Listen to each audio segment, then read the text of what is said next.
Now, Rich, you and your wife, Ness, you've got three children. Yes. Two of them are in heaven. Yes. And one is on earth. Can you tell us what their stories? Yeah. Yeah. I'm in grief at the moment. This is live for me.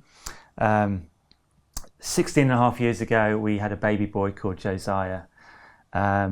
He was born with a heart condition, born very poorly. It was a huge shock, and he was only with us for 24 hours. And so that was a whole grief journey we went on 16 years ago, and we thought we'd done that. We thought we'd travelled that road that we never wanted to travel.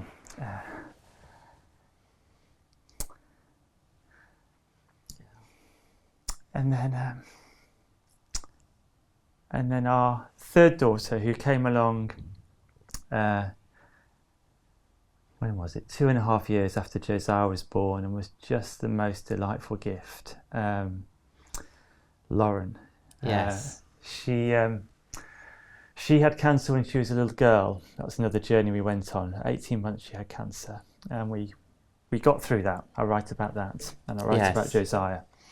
But then last year, in March the 1st, 2021, she was diagnosed with a brain tumour. 4 days later, she had brain surgery, and the prognosis wasn't good. When the sample was analysed, it was found to be a grade 4 tumour, very, very aggressive.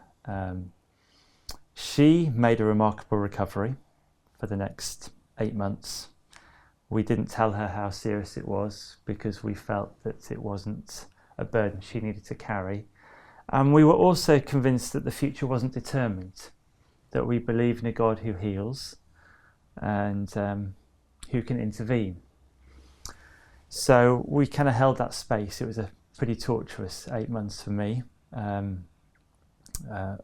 flip-flopping between a future that I'd hoped and dreamed about and a future that I was dreading.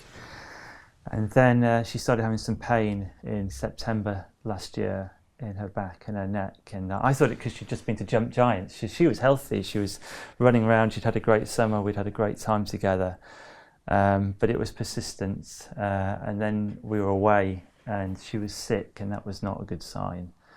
And so she had another scan, and the doctor basically said, this is a surprise to us. We were anticipating it coming back in the same place, but it hasn't come back there, but there is the signs of cancer and tumour in other parts of her body. And 3.5 weeks later, she died.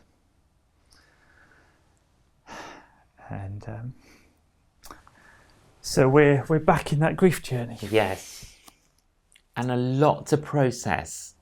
An impossible amount to process, J.John. Yeah, impossible amounts. Grief has these different layers to it. I keep feeling like a bit like climbing a mountain. It's almost the reverse. You hit these false summits when you climb a mountain, and I feel with grief I'm hitting some of these false bottoms. That some of it is more dark and treacherous than I ever could have imagined, and it's confusing. It's puzzling, and so this is a situation where we are clinging onto God, not understanding why. We don't think we will understand this side of heaven. I'm pretty convinced there aren't answers for it. Yeah, I often say, Rich, we live in a world of miracle and mystery, and you've got to kind of hold both of those together, don't you? Yes. And yeah. And that's where we are, and grief feels like a ton of emotion that somehow needs to go through the body. If it were to go through all at once, I'm pretty convinced I'd just drop dead. Sure. And then thousands of questions that somehow need to make their way through the head and heart, not to get answered, but just to get voiced. And I feel like that is the grief journey. It's going into the emotion of it and finding ways for the emotion to come out.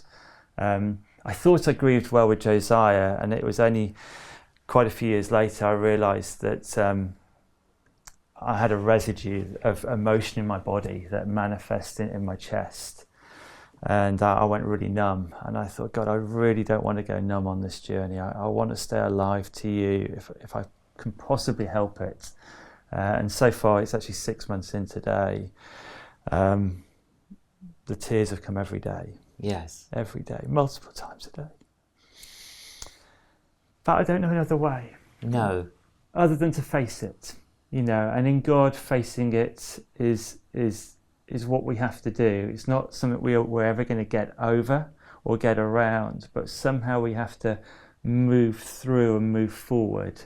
And I feel like the movement is about allowing the grief to find its settling place.